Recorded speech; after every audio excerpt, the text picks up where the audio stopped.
भक्ति, डिवोशन, जो कि इंसान को बना भी सकता है और बिगाड़ भी सकता है, और इसी भक्ति के बारे में बात हुई है इस चैप्टर में। Welcome to the chapter 8 of class 7 history. This video is brought you by me, my name is Manav. और अगर आपकी कोई भी क्वायरीज हैं, आपकी कोई भी सजेशन है, तो आप मुझे सोशल मीडिया में डायरेक्ट टेक्स्ट कर सकते हैं। नीचे मेरी सोशल मीडिया लिंक्स गिवन है। ये वीडियो स्टूडेंट के साथ साथ गवर्नमेंट एग्जामिनेशन की प्रिपरेशन कर रहे कैंडिडेट के लिए भी काफ़ी हेल्पफुल होने वाला है। सो विदाउट फर्दर डिले शुरू करते हैं आज का video. Devotional paths to the divine chapter का ओवरव्यू ले लेते हैं। यहाँ पर इस चैप्टर में वेरियस रिलीजन्स के गॉड्स को लेकर कैसे लोगों के मन में डिवोशन की, भक्ति की भावना जागृत हुई और कैसे ये पूरे इंडिया में फैली, इसका डेवलपमेंट कैसे हुआ, ये सब बताया गया है। शुरू करते हैं चैप्टर। आपने अक्सर देखा होगा कि लोग बहुत सारे रिचुअल्स को परफॉर्म करते रहते हैं। यहाँ पर भजन गाते हैं, कीर्तन गाते हैं, कव्वालीज गाते हैं। इसी के साथ साथ कई भक्ति ऐसी भी होती हैं जहाँ पर लोग एकदम शांति में जाकर बैठ जाते हैं और वहाँ पर भगवान को याद करते हैं। यहाँ पर भगवान से मेरा मतलब हर एक रिलीजन के गॉड के लिए है, चाहे मुस्लिम्स के लिए अल्लाह हो, हिंदूज़ के लिए गॉड हो, क्रिश्चियन के लिए जीसस हो एंड सो ऑन। तो यहाँ पर आपने देखा होगा कि जो लोग अकेले में बैठे होते हैं, कई बार वो ईश्वर को, गॉड को याद करते करते रोने लग जाते हैं। और ये जो उनके आंसू होते हैं, यही इंटेंस लव, यही इंटेंस डिवोशन जो कि गॉड के लिए होता है, इसे ही कहा जाता है भक्ति। और इसी भक्ति के साथ साथ 8th सेंचुरी में काफ़ी सारे सूफी मूवमेंट्स भी इवॉल्व हुए थे। The idea of supreme God. बड़े बड़े किंगडम्स के इमर्ज होने से पहले काफ़ी सारे ऐसे ग्रुप्स थे जो ये बिलीव किया करते थे। और अब the idea of a supreme God. बड़े बड़े किंगडम्स के इमर्ज होने से पहले काफ़ी सारे ऐसे लोग हुआ करते थे जो अपने गॉड्स और गॉडेसेस को पूजा करते थे। और ये सारे लोग जब एक साथ आए, और ये एक साथ कब आए, जब टाउन्स फैलने लगे, ट्रेड बढ़ने लगा और जो अम्पायर्स है ये एक्सपेंड करने लगे। यहाँ पर एक आइडिया जो काफ़ी इंपॉर्टेंट था, निकल कर आया था, वो ये था कि एक human being countless cycle of birth को फॉलो करता है। यहाँ पर उसके अनगिनत जन्म होते रहते हैं और उसका जो अगला जन्म होता है वो डिसाइड होता है इस पर कि उसने अपने पिछले जन्म में क्या गुड और बैड डीड, मतलब अच्छे या बुरे कर्म किए होंगे। इसी के साथ साथ एक आइडिया और आया जहाँ पर ये बताया गया कि सारे के सारे ह्यूमन बीइंग्स इक्वल नहीं होते हैं बेस्ड ऑन देयर बर्थ। यहाँ पर जो नोबल फैमिली या हाई कास्ट से बिलोंग करते थे, उन लोगों को काफ़ी सारे सोशल प्रिविलेजेस मिला करते थे। और ये बात काफ़ी सारे टेक्स्ट्स में, जो पुराने टेक्स्ट हैं उनमें मेंशन है। इसी के साथ साथ अब लोग, ये जो परसेप्शन बन रहा था, जो समय ये माहौल बन रहा था, उससे अनईजी फील करने लगे थे और इसीलिए वो जाने लगे बुद्ध और जैनास की टीचिंग्स की तरफ, जहाँ पर ये बताया गया था कि ये जो सोशल डिफरेंसेस हैं और ये जो साइकिल ऑफ रीबर्थ है, इसे ओवरकम किया जा सकता है थ्रू पर्सनल एफर्ट। यहीं पर निकल कर आता है idea of supreme God. Supreme God मतलब जिसे हिंदी में परमात्मा भी कहा जा सकता है। यहाँ पर लोगों को ये समझाया गया कि आप उनसे बॉन्ड बना सकते हैं, आप उनकी कृपा को प्राप्त कर सकते हैं। ये पॉसिबल तभी है जब आप उनकी पूजा सच्चे दिल से करेंगे। ये आइडिया एडवोकेट किया गया था भगवत गीता में भी, और ये टीचिंग्स काफ़ी फेमस हुई थी in the early centuries of common era. अब यहाँ पर शिव, विष्णु और दुर्गा, इन्होंने एज अ सुप्रीम डाइटीज काफ़ी इम्पोर्टेंस गेन कर ली थी और इन्हें काफ़ी वर्शिप किया जाने लगा था थ्रू एलेबोरेट रिचुअल्स। बिल्कुल विधि विधान से इनकी पूजा होने लगी। इसी समय जो अलग अलग गॉड्स और गॉडेसेस होते थे, जो अलग अलग एरियाज़ में होते थे, इन्हें आइडेंटिफाई किया जाने लगा विथ शिवा, विष्णु एंड दुर्गा। इन्हें उनके साथ आइडेंटिफाई किया जाने लगा। और इसी प्रोसेस में जो लोकल मिथ्स होते थे, जो लोकल लीजेंड्स थे, इन्हें भी पौराणिक स्टोरीज़ का पार्ट बना लिया गया और इन्हें वो मेथड ऑफ वर्शिप रिकमेंड की गई जो कि पुराण में मेंशन थी। जो पुराण थी ये एक आइडिया देती थी, ये पॉसिबल बनाती थी उन लोगों को जो कि हाई कास्ट से नहीं होते, regardless of their caste status, पुराण ये कहती थी कि आप भगवान की कृपा को, you can receive the grace of God, आपके कास्ट से हमें कोई मतलब नहीं है, आप प्राप्त कर सकते हैं। और ये आइडिया काफ़ी फेमस हुआ, और ये इतना फेमस हुआ कि कुछ समय बाद जो बुद्धिस्ट थे और जो जैनास थे, इन्होंने भी इन आइडियाज़ को एडॉप्ट कर लिया। A new kind of bhakti in South India, Nayanars and Alvars. 7th century से 9th सेंचुरी के बीच में काफ़ी सारे नए रिलीजियस मूवमेंट्स इमर्ज हुए थे। इन्हें लीड किया था नैनार्स ने एंड अलवर्स ने। यहाँ पर ये जो नैनार सेंट होते थे ये अपना डिवोशन रखते थे लॉर्ड शिवा के प्रति, और ये जो अलवर्स होते थे ये अपना डिवोशन रखते थे लॉर्ड विष्णु के लिए। लेकिन यहाँ पर जो सबसे ख़ास बात है वो ये है कि ये सारे उन कास्ट से आते थे जिन्हें अनटचेबल कंसीडर किया जाता था। तो जैसे कि अभी तक जो ब्राह्मण्स होते थे, अपर कास्ट के लोग होते थे, यही सेंट बन पाते थे। लेकिन यहाँ पर कास्ट को लेकर कोई भी बाउंडेशन नहीं था, जो कि काफ़ी अच्छा भी था, क्योंकि इंसान अपने कर्मों से और अपने ज्ञान से सेंट बनता है, ना कि कास्ट से। तो कौन थे ये लोग? पुलैयर थे और पनार्स थे, मतलब ये वहाँ के लो कास्ट के लोग थे जो कि अब नैनार्स और अलवर्स बन चुके थे। ये काफ़ी ज़्यादा क्रिटिसाइज़ किया करते थे बुद्धिस्ट को और जैनों को। इसी के साथ साथ ये सीख भी दिया करते थे कि अगर आपको साल्वेशन चाहिए, अगर आपको मोक्ष चाहिए, तो आपको शिव और विष्णु की भक्ति में लीन होना होगा, आपको अपना लव उनके प्रति शो करना होगा। यहाँ पर इन्होंने कुछ कॉन्सेप्ट उठाए थे लव के और हीरोइज्म के, संगम लिटरेचर से। तो first of all what is Sangam literature? तो संगम लिटरेचर ये साउथ इंडिया में डेवलप हुआ एक लिटरेचर था, जो कि डेवलप हुआ था कब? जब वहाँ पर कुछ डायनेस्टीज थी, चोल, पंड्याज एंड चेराज। इन लोगों के यहाँ सभाएं लगती थी, बड़े बड़े सेंट्स आते थे, बड़े बड़े पोएट्स आते थे, बड़े बड़े राइटर्स आते थे, और उसी वक्त लिखे गए सारे के सारे जो एपिक्स थे, स्टोरीज थी, पोएम्स थी, उन्हीं को मिलाकर जो लिटरेचर डेवलप हुआ उसे कहा गया संगम लिटरेचर। तो यहाँ पर वहाँ से ये कुछ कॉन्सेप्ट उठा लिया करते थे और इसे ब्लेंड कर देते थे विद द वैल्यूज़ ऑफ भक्ति, इन्हें भक्ति के साथ मिला दिया करते थे। इसी के साथ साथ ये जो नैनार्स थे और जो अलवर्स थे, ये एक जगह से दूसरी जगह जाते रहते थे, और ये अक्सर जिस जगह जाया करते थे वहाँ के भगवान के बारे में ये काफ़ी अच्छी पोएम्स लिखा करते थे, और जिसकी वजह से ये काफ़ी फेमस होते चले गए। 10th सेंचुरी से 12th सेंचुरी के बीच में ये जो चोल और पंड्यन किंग थे, इन्होंने काफ़ी सारे टेम्पल्स बनवाए थे ऐसी जगहों पर जहाँ पर ये सेंट्स विजिट किया करते थे। इसी वजह से भक्ति ट्रेडिशन और टेम्पल वर्शिप के बीच का जो बॉन्ड है, जो लिंक्स हैं, ये काफ़ी ज़्यादा स्ट्रेंथन होती जा रही थी। और यही वो टाइम है जब काफ़ी सारे पोएम्स को कंपाइल किया गया था। बिसाइड हेजियोग्राफीज़, अगर हम किसी भी सेंट की बायोग्राफी को लें तो उसे कहेंगे हेजियोग्राफी। तो यहाँ पर जो हेजियोग्राफी होती थी अलवर्स की और नैनार्स की, इसे भी कंपोज किया गया था, और इन्हीं हेजियोग्राफीज़ को आज as a source of text, मतलब एज अ सोर्स यूज़ किया जाता है, जिसमें भक्ति ट्रेडिशन की हिस्ट्री को बताया जाता है।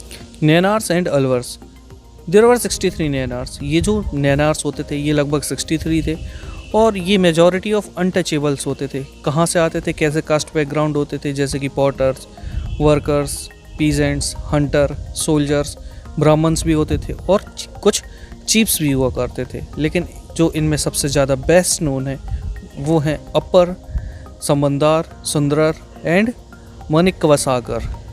इन्हीं के साथ साथ इन्होंने 2 कंपाइलेशंस लिखे हैं। ये जो कंपाइलेशंस हैं ये सॉन्ग के हैं। कैसे सॉन्ग होते थे? तेवरम और तिरुवक्कम। अब बात करते हैं अलवर्स की। यहाँ पर लगभग 12 अलवर्स हुआ करते थे, जो कि अलग अलग बैकग्राउंड से आया करते थे, और इनमें से जो सबसे ज़्यादा नामी ग्रामी है वो है पेरियाल अलवर, उनकी डॉटर अंडल, टोंडराडिपोड्डी अलवर और नम्मलवर।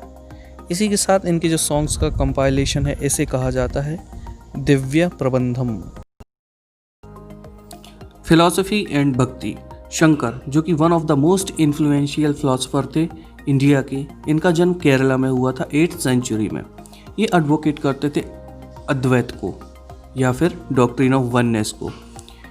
यहाँ पर बात की जाती है अगर अद्वैत की, तो इसका मतलब ये होता है कि जो इंडिविजुअल सोल और सुप्रीम गॉड है, इनकी वननेस ही कहलाती है डॉक्ट्रिन ऑफ वननेस। मतलब यहाँ पर होता है आत्मा का परमात्मा से मिलन, इंडिविजुअल सोल और supreme God which is the ultimate reality. इसी के साथ साथ ये बताते हैं कि जो ब्रह्मा है, यहाँ पर आप इसे ब्राह्मण मत पढ़िएगा, जो ब्रह्मा है यही एक अल्टीमेट रियलिटी है और ये फॉर्मलेस हैं और बिना किसी एट्रीब्यूट के हैं। मतलब ये निर्गुण हैं और निराकार हैं। He considered the world around us to be an illusion और माया। उन्होंने ये बताया कि हमारे आसपास जो दुनिया है ये एक इल्यूजन है, माया है, जिसे हम त्याग कर एडॉप्ट कर सकते हैं द पाथ ऑफ नॉलेज। हम चल सकते हैं ज्ञान के मार्ग पर और अल्टीमेटली हम ट्रू नेचर को समझ सकते हैं ब्रह्मा के, और इसी के साथ साथ हम प्राप्त कर सकते हैं क्या, साल्वेशन, मतलब मोक्ष। यही एक और इम्पॉर्टेंट फिलोसोफर थे, कौन थे? Ramanuja. He was born in Tamil Nadu. इनका जन्म हुआ था तमिलनाडु में 11th सेंचुरी में, और ये काफ़ी ज़्यादा डीपली इन्फ्लुएंस्ड थे बाय अलवर्स। इनके हिसाब से अगर हमें साल्वेशन यानी मोक्ष को प्राप्त करना है तो हमें अपना इंटेंस डिवोशन दिखाना होगा लॉर्ड विष्णु को। हमें अपनी सच्ची और गहरी भक्ति दिखानी होगी लॉर्ड विष्णु को। तभी लॉर्ड विष्णु अपनी कृपा बरसाएंगे और जो अपना भक्त है उन्हें अपने साथ मिला लेंगे। मिला लेंगे का मतलब उन पर अपनी कृपा बरसाएंगे। ही प्रोपाउंडेड द डॉक्ट्रिन ऑफ विशिष्ट अद्वैत। मतलब यहाँ पर इन्होंने एक पॉलिसी थी, जैसे शंकर की पॉलिसी थी अद्वैत की, इनकी पॉलिसी कहलाती थी विशिष्ट अद्वैत, जिसका मतलब क्या होता है? Qualified oneness in that soul even when united with the supreme god remain distinct. इसका मतलब ये होता है कि जब आत्मा परमात्मा से जुड़ जाती है उसके बाद भी आत्मा डिस्टिंक्ट रहती, उसकी अपनी एक अलग सत्ता होती है। रामानुज ने अपनी इसी फिलॉसफी को, इसी डॉक्ट्रिन को काफ़ी ज़्यादा इंस्पायर किया भक्ति के लिए, और ये काफ़ी ज़्यादा डेवलप हो चुकी थी अब नॉर्थ इंडिया में, which developed in North India subsequently. Basavanna's Veera Shaivism. हम ये पहले देख चुके हैं कि आखिर तमिल भक्ति मूवमेंट और टेम्पल वर्शिप के बीच में क्या रिलेशनशिप था। इसी का रिएक्शन निकलकर एक सामने आया था जिसे रिप्रेजेंट किया गया एज अ वीर शैव मूवमेंट। इसे इनिशिएट किया गया था बसवन्ना ने और उनके कुछ साथियों ने, जिनका नाम था अलम्मा प्रभु एंड अक्कमहा देवी। ये जो मूवमेंट था ये शुरू हुआ था कर्नाटका में in the mid 12th century. तो ये मूवमेंट जो शुरू हुआ था ये मिड 12th सेंचुरी में हुआ था। अब जो वीर शैव होते थे ये आर्ग्यू करते थे किस बात को लेकर, कि जो सारे के सारे ह्यूमन बीइंग्स हैं ये इक्वल हैं, और अगर कोई ये बिलीव नहीं करता था तो उनके अगेंस्ट जाकर उनसे ये डिबेट किया करते थे। और वो इन आइडियाज़ के खिलाफ भी थे जो कि ब्राह्मण्स के होते थे। ब्राह्मण्स के कौन से आइडियाज़? कि जो कास्ट से रिलेटेड हैं और वीमेन को लेकर ट्रीटमेंट से रिलेटेड है। वहाँ पर कास्ट थी जो ऊपर नीचे होती थी, और जो वुमेन्स के लिए ट्रीटमेंट था ये भी ज़्यादा अच्छा नहीं था। इसी के साथ साथ ये रिचुअल और आइडल वर्शिप के भी खिलाफ थे। ये जो सारे के सारे कर्मकांड होते हैं और जो मूर्ति पूजा होती है इसके भी अगेंस्ट थे। वीर शैव वचनास। तो यहाँ पर वीर शैव के वचन दिए गए हैं। तो जो ये इंग्लिश में गिवन है, मैं इसे हिंदी में आपको ट्रांसलेट करके बताता हूँ। The rich will make temples for Shiva. जो कि धनवान लोग हैं ये शिव के लिए मंदिर बनवाते हैं। मैं एक गरीब आदमी हूँ, मैं क्या करूँगा? My legs are pillar. जो मेरे पैर हैं ये खम्बे हैं। The body is shrine. जो मेरा शरीर है ये तीर्थ मंदिर है। The head a Coppola. Coppola मतलब जो छतरी का छाते का शेप होता है उसकी बात हो रही है। सर उसकी छतरी है जो कि सोने की बनी हुई है। लिसन, जरा सुनो, नदी संगम के प्रभु। खड़ी हुई चीज़ें कभी भी गिर जाएंगी लेकिन चलने वाली सदा चलती रहेंगी। तो यहाँ से आप अंदाज लगा सकते हैं कि ये कैसे कास्ट के खिलाफ थे और इक्वलिटी चाहते थे वीमेंस के ट्रीटमेंट में, और रिचुअल्स के भी खिलाफ थे और आइडल वर्शिप के भी। The saints of Maharashtra. यहाँ पर महाराष्ट्र में 13th सेंचुरी और 17th सेंचुरी के बीच में काफ़ी बड़ा नंबर देखने के लिए मिला सेंट पोएट्स का, और ये लोगों को सिंपल मराठी भाषा में अपने सॉन्ग्स सुनाया करते थे और उन्हें इंस्पायर किया करते थे। इन्हीं में से कुछ इम्पॉर्टेंट हैं ज्ञानेश्वर। आप ये जानेश्वर नहीं है, ये ज्ञानेश्वर है। नामदेव, एकनाथ और तुकाराम। इन्हीं के साथ साथ कुछ विमेंस जैसे सक्कूबाई और फैमिली ऑफ चोखमेल, ये सारे वो लोग हैं जो इस इंस्पिरेशन को सारी महाराष्ट्र में फैला रहे थे। ये सारे लोग बिलोंग करते थे अनटचेबल से। अनटचेबल मतलब जो लोअर कास्ट के लोग होते हैं, जिन्हें ये अपर कास्ट के लोग ऐसा ट्रीट करते हैं कि अरे नहीं, इनसे दूर रहना है, इन्हें टच नहीं करना है। ये सारे के सारे वही लोग थे जो इतना सारा ज्ञान पूरे महाराष्ट्र में फैला रहे थे। दिस रीजनल ट्रेडिशन ऑफ भक्ति focus on Vitthal temple in Pandharpur. ये जो भक्ति की ट्रेडिशन थी ये दो बातों पर बेस्ड थी, फोकस्ड थी। क्या थी? सबसे पहले कि जो पूजा होगी वो विट्ठल टेम्पल में होगी जो पंढरपुर में था, और ये जो विट्ठल हैं ये अ फॉर्म ऑफ विष्णु समझे जाते हैं। इसी के साथ साथ यहाँ पर एक और नोशन, यहाँ पर एक धारणा लोगों के मन में फैलाई जा रही थी कि जो भगवान है ये इंसान के हृदयों में बसता है। आपने भी सुना होगा नॉर्मल लाइफ में कि हर एक इंसान में भगवान बसता है, तो बस ये उसी पर बेस्ड थी। ये जो सेंट्स थे इन्होंने सारे के सारे जो रिचुअल्स होते थे इसे रिजेक्ट कर दिया था। कर्मकांड होते हैं जो, मतलब जब हम पूजा करते तो देखा होगा ना, ये करना है, वो ये सामान लाना है, इसको चढ़ाना है, उसको नहीं चढ़ाना है, इसको दूर रखना है, उसको नहीं रखना है। तो ये सारे के सारे जो रिचुअलिज्म थे इसे अलग कर दिया था। और इसी के साथ साथ ये जो आइडिया होता था of what outward display of piety and social differences based on birth, तो यहाँ पर ऐसे सारे आइडियाज़ जो बर्थ बेस्ड होते थे उन्हें रिजेक्ट कर दिया था, क्योंकि इन्हीं की वजह से सोशल डिफरेंसेस फैल रहे थे।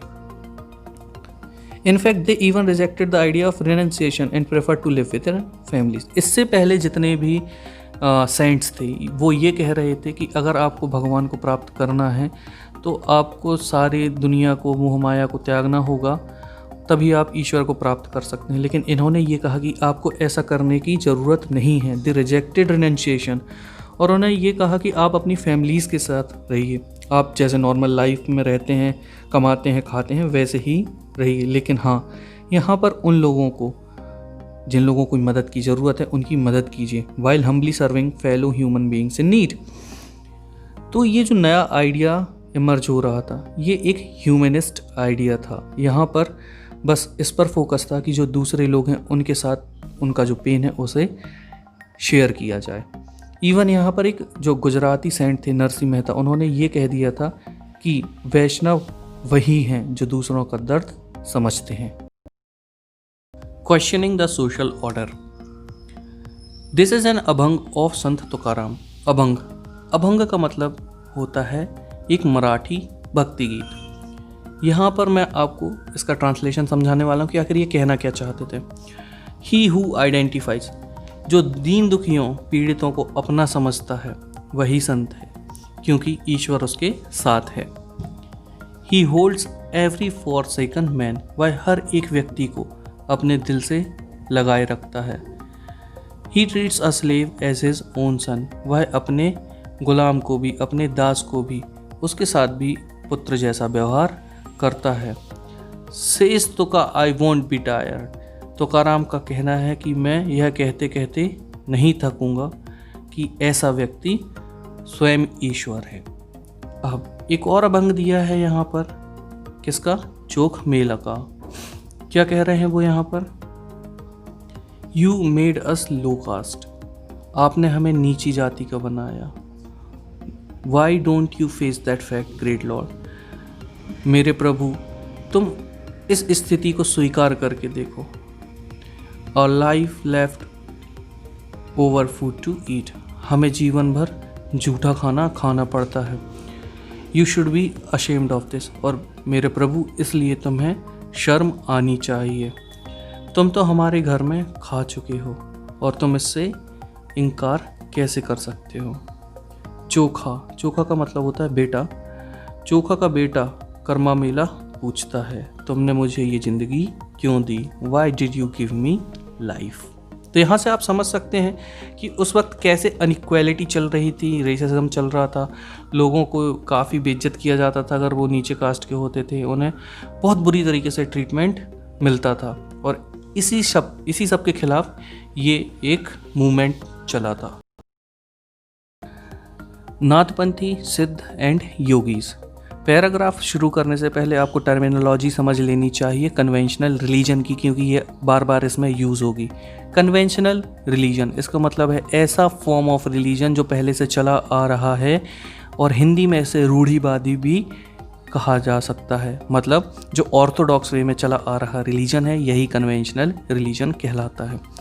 तो यहाँ पर काफ़ी सारे रिलीजियस ग्रुप इमर्ज हुए थे between 7th century to 7th century, जो क्रिटिसाइज़ किया करते थे रिचुअल्स को, कर्मकांडों को और other aspect of conventional religion को, और जो कन्वेंशनल रिलीजन होते थे उनके एस्पेक्ट को, और उस सोशल ऑर्डर को जो उस वक्त से चले आ रहे थे। और इनका क्रिटिसिज्म काफ़ी हद तक लॉजिकल होता था, क्योंकि ये एकदम सिंपल और लॉजिकल आर्ग्यूमेंट किया करते थे। इनमें जो सबसे ज़्यादा फेमस हुए थे वो थे नाथपंथी, सिद्धाचार और योगी। इन्होंने एडवोकेट किया था रिनंसिएशन ऑफ द वर्ल्ड, दुनिया को त्यागने का। इनके हिसाब से जो पाथ टू सैल्वेशन है, मोक्ष का मार्ग है, ये मिलता है through meditation on the formless ultimate reality and realization of oneness with it. तो इनके हिसाब से अगर आपको मोक्ष प्राप्त करना है तो आपको फॉर्मलेस अल्टीमेट रियलिटी मतलब निराकार को समझना होगा। निराकार मतलब ईश्वर, तो यहाँ पर ईश्वर को कहा गया है formless ultimate reality and the realization of oneness with it. और इसके साथ आपको एक होना पड़ेगा, इसका रियलाइजेशन करना पड़ेगा, मतलब आप भी उनके साथ एक हो सकते हैं, इसे समझना होगा। बहुत सिंपल भाषा में हम इसे हिंदी में बोलते हैं आत्मा का परमात्मा से मिलन, और यही है पाथ टू साल्वेशन मतलब मोक्ष का मार्ग। तो यहाँ पर इन्होंने इसको एडवोकेट करने के लिए क्या सजेस्ट किया था, intense training of mind and body. आपको अपनी बॉडी और माइंड को काफ़ी ट्रेन करना होगा, और इसके लिए इन्होंने प्रैक्टिसेस डेवलप की थी, जैसे योगासन जो आज हम योग कहते हैं इसे, ब्रीदिंग एक्सरसाइजेस को और मेडिटेशन को। तो कहीं ना कहीं इनका जो ये आइडिया होता था ये लोगों को इसके लिए इन्फ्लुएंस किया करता था। यहाँ पर ये जो लोग होते थे ये ज़्यादातर लो कास्ट से हुआ करते थे। इन्होंने काफ़ी क्रिटिसाइज़ किया था कन्वेंशनल रिलीजन को, और यहाँ पर एक ग्राउंड तैयार किया गया था डिवोशनल रिलीजन के लिए। मतलब जो पुराने टाइप का रिलीजन चला आ रहा था वो लोगों को 100% सेटिस्फाई नहीं कर पा रहा था। इसी वजह से यहाँ पर एक नया डिवोशनल रिलीजन क्रिएट हुआ, जहाँ पर ये बताया गया कि आप भक्ति से ईश्वर को पा सकते हैं, इसके लिए कास्ट और सोशल ऑर्डर्स की कोई भी ज़रूरत नहीं है। आगे चलकर यही डिवोशनल रिलीजन काफ़ी ज़्यादा पॉपुलर हुआ था नॉर्थ इंडिया में। So this is the end of this video. हम पार्ट 2 की शुरुआत करेंगे इस्लाम एंड सूफिज़म से। आई होप आपको ये वीडियो पसंद आया होगा। अगर आपके कोई भी डाउट्स हैं तो आप नीचे कमेंट बॉक्स में कमेंट कर सकते हैं। प्लीज़ वीडियो को लाइक कीजिए, चैनल को सब्सक्राइब कीजिए। पढ़ते रहिए, खुश रहिए। My name is Manav, signing off. Thank you.